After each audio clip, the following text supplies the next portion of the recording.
Welcome to Executive Leaders Radio, your spot in the corner office, the radio show where executives share their secrets to success. Executive Leaders Radio.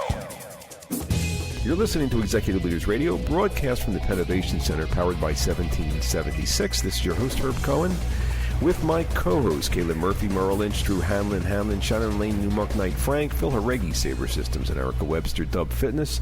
Shannon, can you give us a rundown on who we have on the air today, please?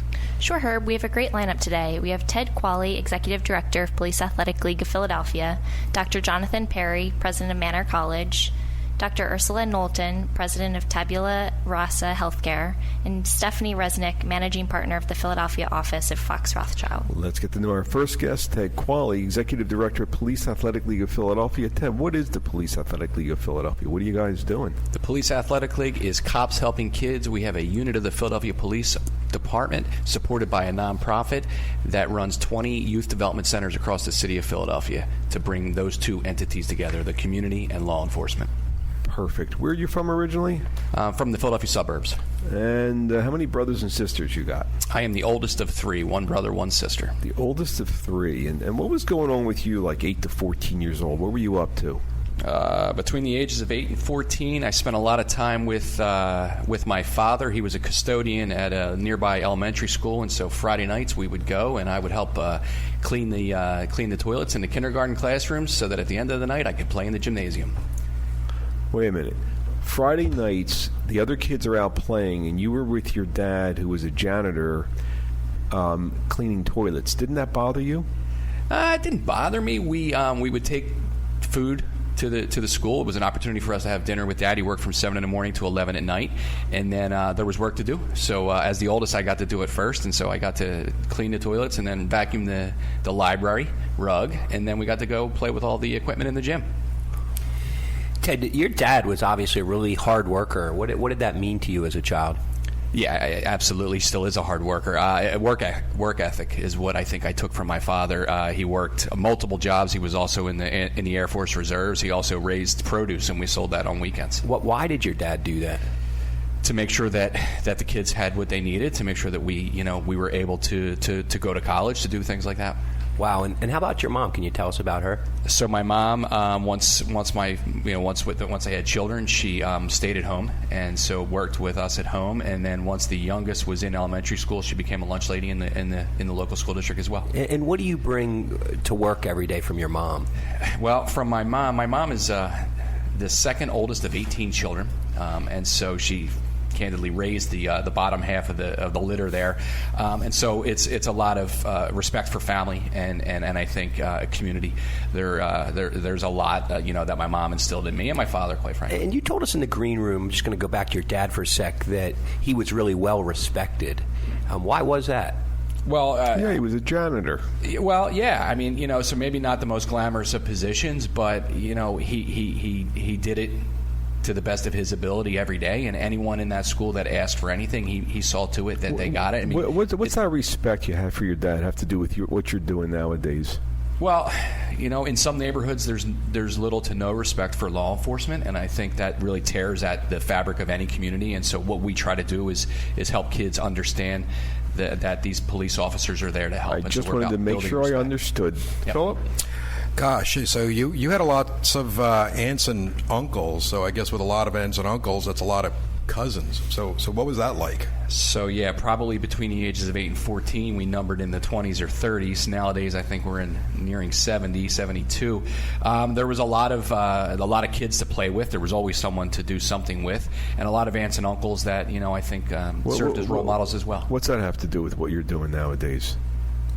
Well, some kids, especially in some of the neighborhoods we're in, highest crime, lowest income neighborhoods, they can't go outside and play, right? Some of the things that I took for granted, they don't have. So PAL is a safe place, first and foremost. There's a police officer there, so we give them opportunity to engage in some of the things that perhaps the kids in the suburbs took for granted. I want to make sure I understood. Shannon? Ted, in the green room, you mentioned two of your uncles were truck drivers. What did they mean to you? So yes, two of my mom's brothers were truck drivers for Coca-Cola, and I looked at the way people respected them. Didn't really give much thought to what they did for a living, but they were respected in the church. They were respected among the family members. I remember playing softball with them, and a young man walking down the street with a shopping cart from the grocery store, and one of my uncles yelled over to him, "Make sure you bring that back." And he said, "Yes, sir, Mr. Martin. Yes, sir. I'm just taking it home, taking the groceries home." He wanted to make sure that they weren't stealing the grocery cart. And how young were you when you realized that they were role models? Probably 9 or 10 years old. Mm-hmm. And they were role models because you respected them. Yes, absolutely. So there's this whole thing about respecting in your soul, isn't there? There is. Yeah, I think that's fair. Mm-hmm. Kayla? Yeah, Ted, did you have any law enforcement influences growing up? No, not really. No, my father was in the Air Force, but I don't know that I would call that law enforcement per Erica? se. Ted, have you experienced any bullying when you were younger? Not really. No, I didn't. So it sounds to me like one of the reasons that you're turned on by what you're doing is because you really, this respect thing and this community thing. Am I correct about that? I think that's fair. Yeah, I think I benefited from having a lot of mentors in my life. Aunts and uncles, primarily parents, and lots of kids to see. Sometimes they weren't doing the right thing. Sometimes I didn't do the right thing, and my parents weren't the only people to step in to redirect me. And in some neighborhoods, especially in a poor city, there's not enough positive adults in the lives of children, and that's what it's been about for me. What do you mean that's what it's been about for you? What are you talking about? So the opportunity to work for Big Brothers Big Sisters brought caring adults into the lives of children. I spent 7 years there, and then this opportunity presented itself, and candidly, I think this is even more important given the dynamic between law enforcement and children and adults, quite frankly, in some communities. Tell us more about that. What do you mean? Well, you think about issues like Ferguson and some of the other issues. I mean, it's just in Philadelphia last week, 6 police officers were shot at. This week, 2 police officers were shot at. There is a breakdown of respect between law enforcement and the communities that they try to protect and serve. There's a lot more. It's a complicated issue. But if kids are being influenced by perhaps social media or just sort of the gang mentality, we need to counter that, and we need to provide positive role models to show and model the behavior that I think all of us think about when we think about law enforcement. And I guess the good thing about your job is it's 9 to 5, right? No, it's not 9 to 5. What do you mean? Well, I mean, our centers are open from 1 to 9 p.m. It's an after-school program. That's when juvenile violence spikes, right? That's when kids are most likely to be a victim of crime or to perpetrate a crime, and so that's why we want them in our centers. And so while I get to work 9 to 5 some days, it's often nights and weekends as well. So this is really core to you, isn't it? Yeah, it absolutely is. This is missionary, right? This is an opportunity. When I leave a PAL center in a very, very poor neighborhood and I see what's going on and what those kids are dealing with, and then I drive 6 miles away and I pull up and my kids are playing on a swing set, and without a care in the world, it's crystal clear to me that there are just 2 different worlds, and that the kids that I work with at PAL, if there aren't adults stepping into their lives to try to help them expand their horizons and connect the dots for them or help show them the way, they're not going to have the same opportunities as my kids. You had mentioned that you had participated in CYO sports. Sure. As a show. So in many ways, do you find that PAL is almost sort of like a city equivalent or a sort of like a secular equivalent to CYO? Sure. In some ways, I mean, everything we do is free, so no child or no parent ever pays for anything, and we're not about producing NBA players. We've produced a couple, but that's not what we're about. Right. This is an opportunity for everyone to play and to have an opportunity. Community. Yeah, absolutely. Ted, what has your wife Maria taught you that you bring with you to PAL? Well, my wife is the oldest of 5 siblings, and her family is quite large as well. And so I think for us, it's been about family. One of the lessons for me has really been about meeting people where they are. And when you have a large family, there's a lot of people in a lot of different places. And so Maria's sort of, I think, helped me really understand that. And as a nurse practitioner, she has patients across the spectrum, from very wealthy to first generation, English as a second language. And I think she's really effective because she meets people where they are. What do you mean by meet people where they are? And what are you talking about? When I think about, okay, you have to go to college and you have to do this, well, the idea of college to someone that lives at Kensington and Allegheny that's walking around overdose victims on a daily basis to their way to school, they can't comprehend right now what college even is. They might not have ever left those 4 square blocks. And so what we're able to do is just help give these kids little doses. Sports is the fun part of it, right? But what they're really benefiting from is mentoring and character building and the opportunity to be sort of part of something bigger than themselves. And so we meet them where they are in their neighborhood, but then we get a chance to go to a law firm and they get to see that there's someone whose job it is, and maybe they're not a lawyer, maybe they do social media for that law firm, and wow, Facebook is their life, and it's a job, and they start to see women wearing suits and those sorts of things. So there's a whole lot more to the world than that corner. Well, you are built for your gig. What's the, we've been talking with Ted Qualli, Executive Director, Police Athletic League of Philadelphia. What's your website address? It's phillypal.org. We've been speaking with Ted Qualli, Executive Director of Philadelphia Police Athletic League of Philadelphia, and we'll be back in a moment right after this break. Want to help building your business with help from this show's CEOs? Our CEOs can help you uncover more opportunities, grow your sales, connect you, help you raise money, all the big issues, because our CEOs have been there and done that. They've succeeded in creating millions of jobs and earning millions of dollars, and some are available to advise you. Now, email mentors@executiveleadersradio.com. That's mentors@executiveleadersradio.com. The same CEOs you've heard on the show for 10 years may be willing to help you build your business, uncover new opportunities, grow your sales, connect you, help you raise money, all the big issues, because our CEOs have been there and done that, succeeding in creating millions of jobs and earning millions of dollars. And some are available to advise you. Now, email mentors@executiveleadersradio.com. That's mentors@executiveleadersradio.com.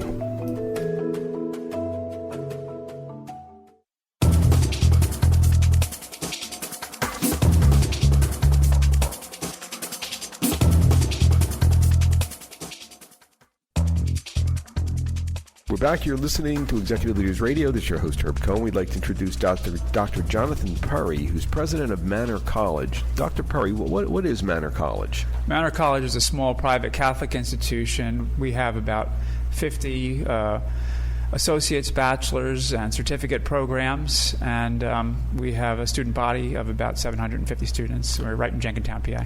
And where are you from originally? I was born in Queens, and my parents moved to Long Island. And how come? What was going on? What was going on with the moves, and why were you moving and stuff like that? Well, there was marriage and moving, divorce, and some of that. How many brothers and sisters do you have? I have a stepsister that's 6 years older and a half brother that's 6 years younger. So, what'd you learn from that dynamic in that family? What'd you pick up from that stuff? Well, there's trials and tribulations, and so in some of that, I had an opportunity to scrutinize and understand relationships, and I think part of that helped me to become a more compassionate person. How young were you when you started analyzing relationships? Oh, I would say probably between 5 and 8. Ooh, so you've been doing some pretty deep thinking your whole life. And what were you realizing about relationships, or why were you thinking about relationships 5 to 8 years old? Well, I think in some ways I wanted to play a role of mediator, but also I wanted to help have conversations with the individuals involved to see what I could do to smooth it over or make it better. How's that feeling with what was going on with mom and dad and the family? How's that laying the groundwork for your role as president of Manor College? Well, I strive to understand our students and where they come from, try to position myself in their shoes, and as a result of that, along with, I'm sure, all of the folks on our campus, we try to really give a hand up and help our students to achieve the goals that they want to in life. Did you mention to me that 65% of your students are first generation? They are. Mm-hmm. So you really are lending a helping hand. You really are trying to help these kids move up. Yeah, I consider us a transformational institution. What do you mean by that? What are you talking about? Well, there are students that come from some really challenging situations, not unlike those that Ted has shared. And we, of course, we want to recruit, as all colleges do, from all places, but we also want to have particular attention to those students that might need that extra hand. By way of example, we have a program that is specifically aimed at helping foster kids. Drew. Jonathan, how young were you when you started making money? I was about 14. And what were you doing? Cleaning boats. That was my first job. And what did you learn about that experience? That I didn't want to clean boats. And why were you doing that? I was trying to raise money for purchasing baseball cards. And what did that experience teach you that you bring to work every day today? Well, life presents in different ways at different times, and at that time I was particularly driven, which is something that I've returned to. Jonathan, in the green room you mentioned that you grew up going to a Catholic school and were an altar boy. What did growing up Catholic teach you that you still bring with you today? Well, I consider myself a person of faith, and those Catholic schools led me all the way through college, where I was a theology major. And in terms of what it means today, I guess, I'm a Catholic college president, so there's a connection. Kayla? And when you were a kid, did you enjoy school? Not particularly.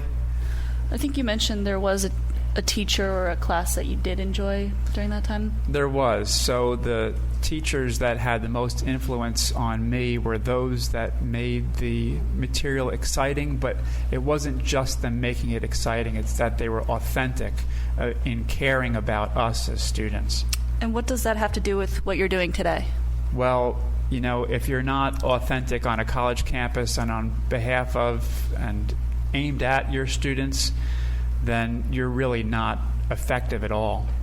You have to be someone who's there and helping that tide to rise so that all the boats can be with it. Philip?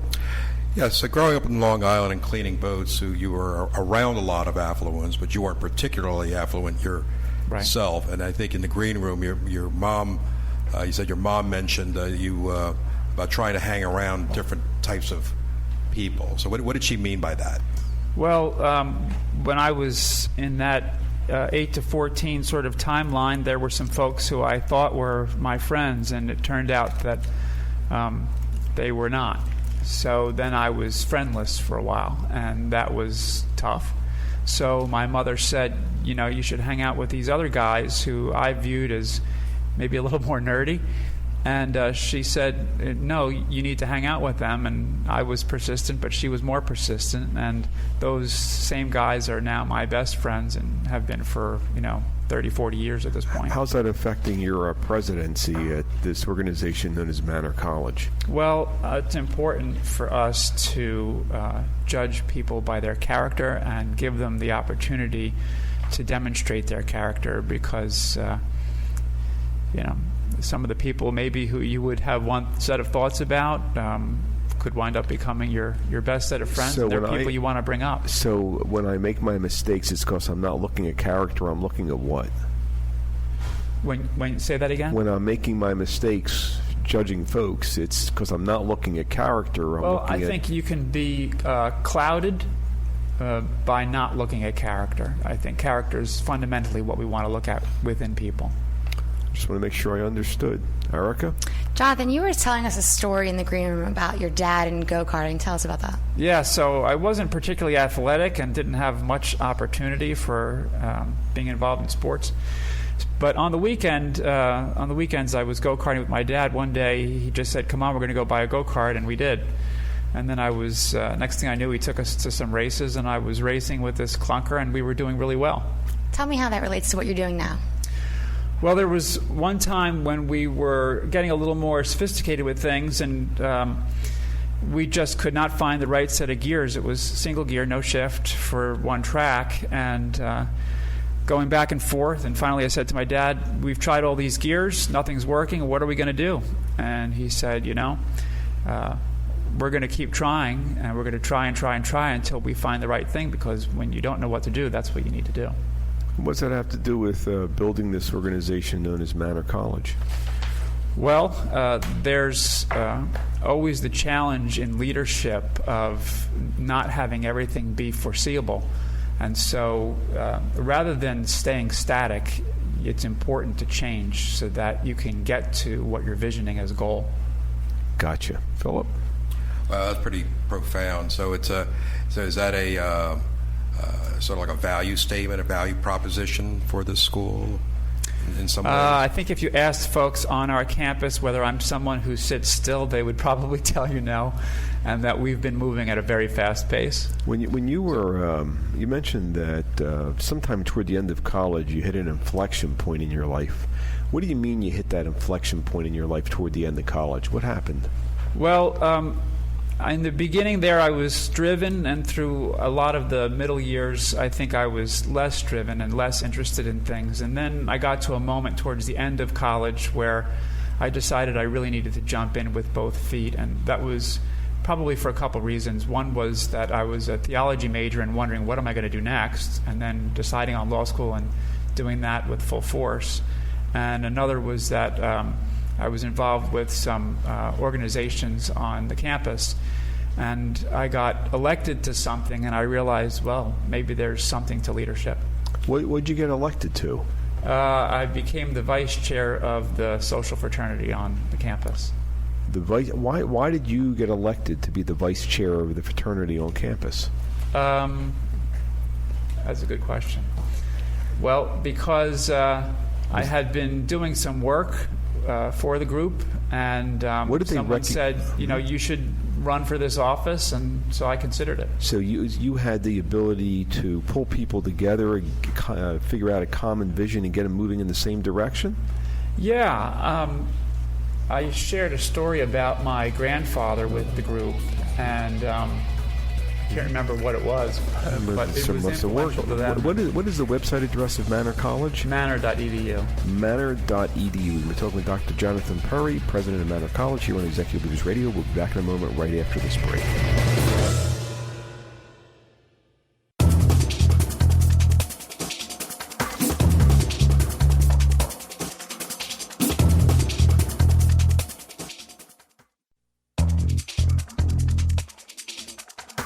Back, you're listening to Executive Leaders Radio. This is your host, Herb Cohen. We'd like to introduce Dr. Ursula Knowlton, president of Tabula Rasa Healthcare.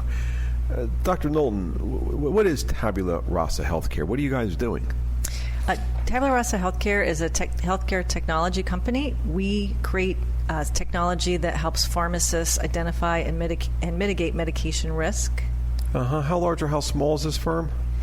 We have 1,300 employees. We started the company in 2009, and my husband and I started the company. We're across the nation. We have 13 locations and in nearly every state. And aren't you a public company? And we took the company public in 2016. Okie dokie. Quite a success story here. Where are you from originally? Cherry Hill, South Jersey. How many brothers and sisters? 2 sisters, 1 older, 1 younger. And where are you? You're the middle child. What do you think that did to you, being the middle child? Were you like the observer, watching people and everything? I think it was a bit of an observer role. Where do I fit in? Not being the oldest, not being the baby, and also a bit of a rebellious role in trying to move out and differentiate myself. So, what's all that stuff? The observer and trying to differentiate yourself. What's that have to do with building a business that all of a sudden that went from scratch, from startup to public?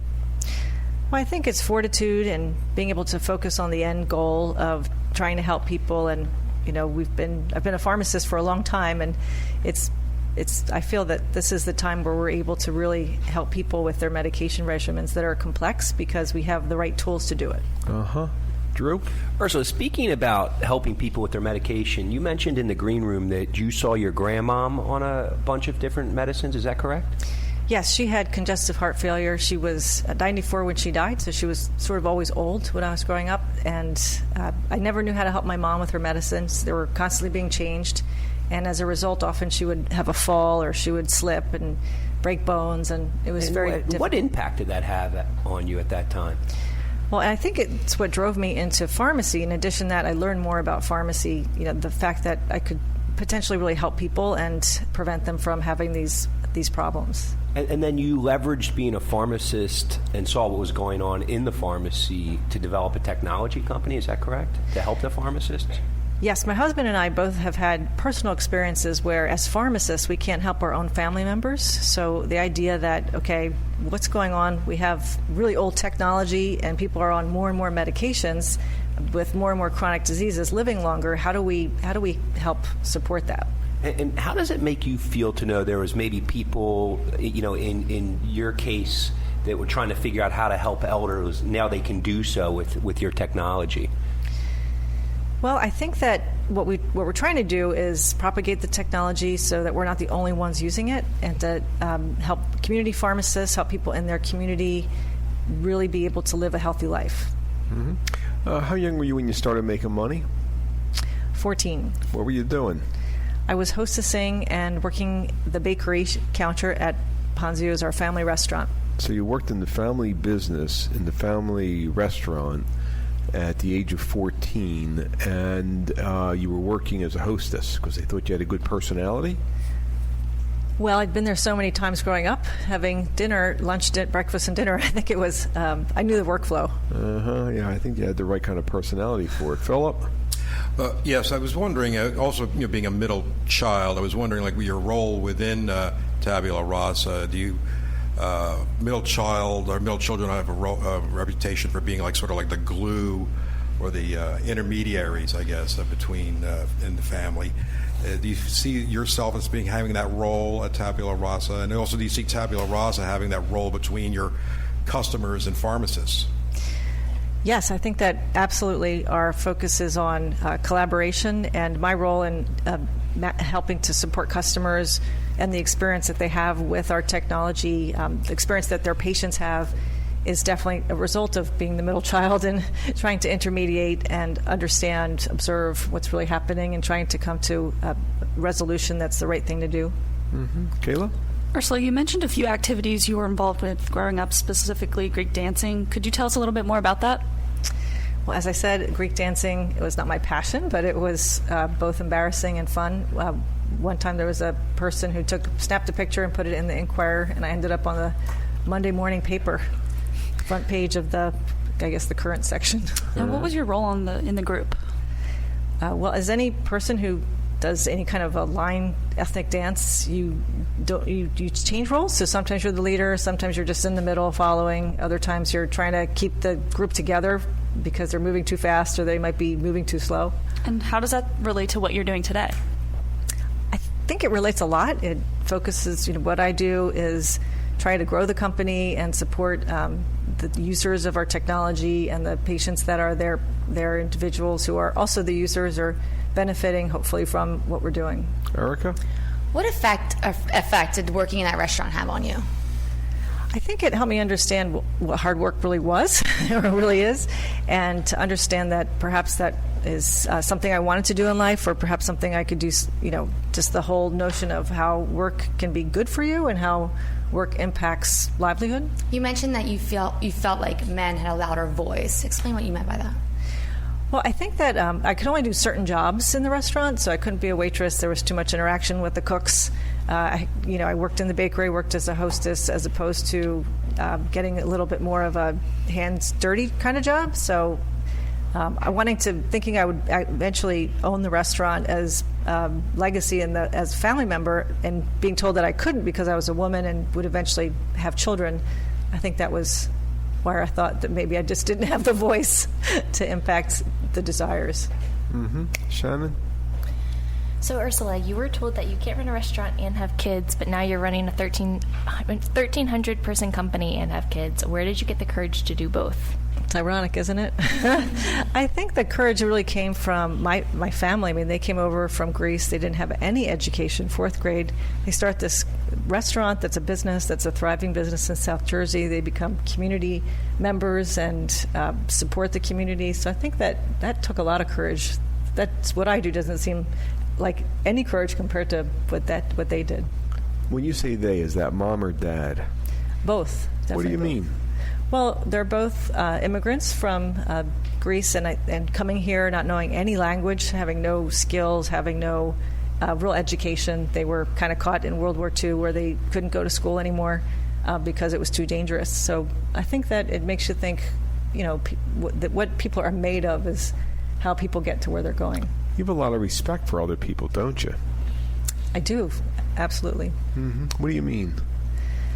Well, I think that each person brings something to the table, and that we should look at each individual for not necessarily what value they bring, but for the person who they are, and that they have a contribution regardless of what their role is in life. Well, you must know what you're talking about. You built a company from scratch to 1,300 people and took it public. Drew, what are you thinking? Ursula, you mentioned community a lot when you speak, and now you're supporting the community pharmacists around the country. I'm just curious, why is that so important to you? I think it's important because the community is the heart of where things happen, and healthcare, despite how big and it seems, it actually really happens face to face. It's not population management per se. It's the patient interacting with people who are trying to help them, and community pharmacists people go to see their community pharmacist 35 times a year as opposed to their doctor, which is probably twice a year. And they have a lot of pressure on them, don't they? I mean, to perform, the community pharmacists. They do, and they're very passionate. I think that's why regardless of the situation with the number of large chain pharmacies, that community pharmacists continue to be a stakeholder in healthcare. Huh. What do you mean they have a great deal of, what was the word, a great deal of influence or impact through? What were you thinking there? Me? Yeah. Yeah. I mean, I think she's supporting a very important, vital network, the community pharmacists. These pharmacists live in the area. They support the families in the area, and they're giving them the tools to keep succeeding. It sounds to me like and you say the typical visit's 35 times a year? 35 times a year to pick up your prescriptions for yourself or somebody else. So you're helping these community pharmacists do stuff like you couldn't do for your grandmother. That's exactly right. That's what we want to see. We want to see community pharmacists, regardless of where they work, chains, other types of local outlets, being able to help the individuals who come into them and are on multiple prescriptions, often seeing 5 or 6 physicians who have no idea what the other physicians have prescribed, and be able to make sense of that and keep them safe. Wow. So if somebody's seeing a couple of different specialists, this is the way to coordinate the medications. Yeah, the pharmacist is almost like the quarterback. Wow. What's the website address for this organization? It's www.trhc.com. Let me have that one more time. www.trhc.com. We've been speaking with Dr. Ursula Knowlton, president of Tabula Rasa Healthcare, here on Executive Leaders Radio. We'll be back in a moment right after this break. Want help building your business with help from this show's CEOs? Our CEOs can help you uncover more opportunities, grow your sales, connect you, help you raise money, all the big issues, because our CEOs have been there and done that. They've succeeded in creating millions of jobs and earning millions of dollars, and some are available to advise you. Now, email mentors@executiveleadersradio.com. That's mentors@executiveleadersradio.com.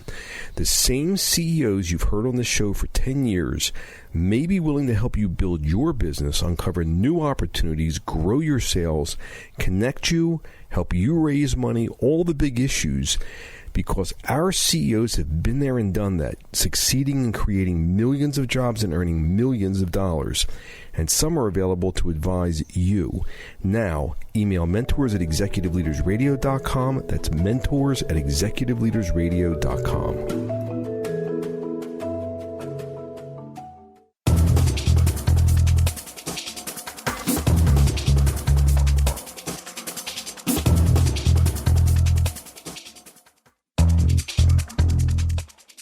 We're back. You're listening to Executive Leaders Radio. This is your host, Herb Cohen. We'd like to introduce Stephanie Resnick, Managing Partner, Philadelphia office of Fox Rothschild. Stephanie, what is Fox Rothschild? Fox Rothschild is a general law firm that has all types of practices. We are almost 1,000 lawyers strong. We're in 27 locations in 16 states in the District of Columbia. All right. Where are you from originally? Give me that list of places you're from. Well, originally I'm from New York, and then my parents moved to the Virgin Islands, and from there I went to high school in Massachusetts. And let's see. What do you think the upside to you was growing up in all those different places? What do you think that did to you? What do you appreciate because of that? Well, as an only child, it forced me to make connections with people, and I did everywhere I went. How'd you go about making connections with people? I reached out to people in various ways, whether it was through sports, through committees, through various activities. All right, I'm going to ask Drew's question. Give us a list of all the activities that you were involved with through the course of your early life. Wow, that's a tough one. Come on. I was involved as a hallway monitor. How young? That was kindergarten. What was next? First grade, I was a monitor of the classroom. Next? 5th, 6th, and 7th grade, I was in the Girl Scouts, and I was actively involved in student government. Keep going. What else? 8th grade, I was involved in various activities at the school. Then I went away to Massachusetts for high school at 13 years old, and I became head of student council, head proctor, head of the yearbook. I participated in 2 varsity sports, field hockey and lacrosse, as well as tennis. So you were an only child and you moved a couple of times, and what that did to you was you found different ways to connect with other people, all different ways, didn't you? Yes. What's that have to do with how you're able to, why does that lend itself to your being able to build this law practice, this law firm? Well, I think it's, did you say small firm? No, law firm. Oh, law firm. It's okay. not a small firm. It's a large firm. It's a large firm. Yeah. I realize that we are only part of the whole, and it takes a team, and everyone participates to the extent of their contribution to be a success, and we pride ourselves in collaboration and working as a team. How did you learn that being an only child? Well, I learned that as playing team sports. I learned that as getting involved in the community in various ways. I learned that dealing with whatever I was doing, that was my approach to it. Shannon? Stephanie, in the green room, you mentioned that you didn't have any problems with school attendance. What did you mean by that? Well, my grandmother made sure and told me the importance of getting the 100% attendance medal in first grade, and I did get that. All right. Erica? You also mentioned in the green room that your grandmother showed you unconditional love. How does that help you manage the firm in Philadelphia? Well, she and also my mother taught me that basically I could do anything. So it was unconditional support, and having that allows you really to flourish. Kayla? Stephanie, earlier in the interview you mentioned a few sports you played. Which one was your favorite? I think field hockey. And what position did you play? Goalie. And personality trait-wise, what do you think a goalie needs to be successful? Tough, and also work with other team members. And how do you think that impacts what you're doing today? Well, I think that's who I am. What do you mean? What are you talking about? Well, I think I'm tough, but I'm also compassionate, and I'm able to work with a lot of different peoples at a lot of different levels, and have respect. I think that it's a mutual respect, because we can never do anything by ourselves. We only can do it with the support and the guidance of other people that we're affiliated with. Are you talking Stephanie Resnick personally, or Stephanie Resnick, managing partner, Philadelphia office of Fox Rothschild, when you say that? One and the same. What are you talking about? What do you mean? What I mean is that, we can do what we can do to be our very best, but we can never quite accomplish the success that we accomplish without other people helping us and bringing us along. That is key, in my view, to a successful business and also a successful life. Philip? Yeah, you had mentioned when you lived in the Virgin Islands, your mom owned a retail clothing store, and you worked in it. I did. What did you do, and what did that teach you? Well, I used to gift wrap and also from time to time stay at the cash drawer. And so how does that apply to what you do Well, what today? my mom told me was it's all about customer service. You have to make sure when you're a service business that you treat people right, that you're respectful, that you do a quality job, and that's what we at Fox Rothschild do, by the way. One of the things we haven't touched upon is so you've jumped around a lot, when you were younger, but you aren't bashful about taking on leadership roles. So you've got a tremendous amount of guts. I don't know if it's guts. It's who I am, and I've always been... You're not bashful about it. I'm not bashful. No one has ever told me that I'm timid. To the contrary, But on the other hand, I hear the compassion. Yes. Well, yes, very, very compassionate. My mother taught me that when she owned a small business. She was very compassionate to her employees and helped when there were health issues and other issues. So there's a difference between timid personally and compassion. So you have the guts, you have the courage to get done what needs to get done, but yet you're holding everybody in compassion. Correct. Drew? When you were in the Virgin Islands, you looked up to a gentleman named George Dudley. I was just curious what impact he had on you. George Dudley is a lawyer in the Virgin Islands who has a very well-respected lawyer in the Virgin Islands who, for me, was a mentor when I was in the Virgin Islands. I think what he showed is that if you held yourself out with dignity, grace, and you tried to solve problems, that would be something one would aspire to. And what do you bring to work every day that George taught you? A drive and also an ability to solve problems. And what did it mean for an adult to take a liking to you like that and kind of show you the way? And it sounds like he almost introduced you to law. Well, he certainly was one of the factors, and a large factor, in introducing me to law.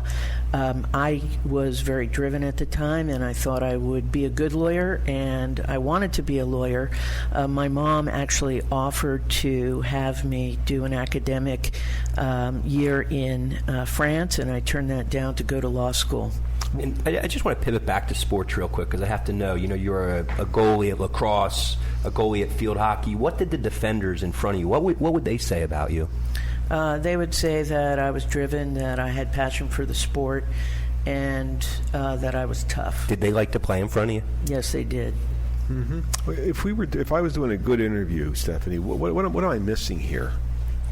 You're missing nothing. So what I understand is that you moved quite a bit. You found all these different activities to get yourself involved with, and because you were an only child, you really appreciate that. On one hand, it's you. On the other hand, it's others. There's a very fine balance there.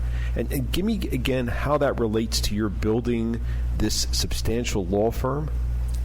Success is really about people connections, and unless you make those people connections. I guess there's some people who succeed despite of that, but in my view, that's the best way to try to succeed, because that's how we can deliver legal excellence. That's how we are responsive. That's how we care about our clients.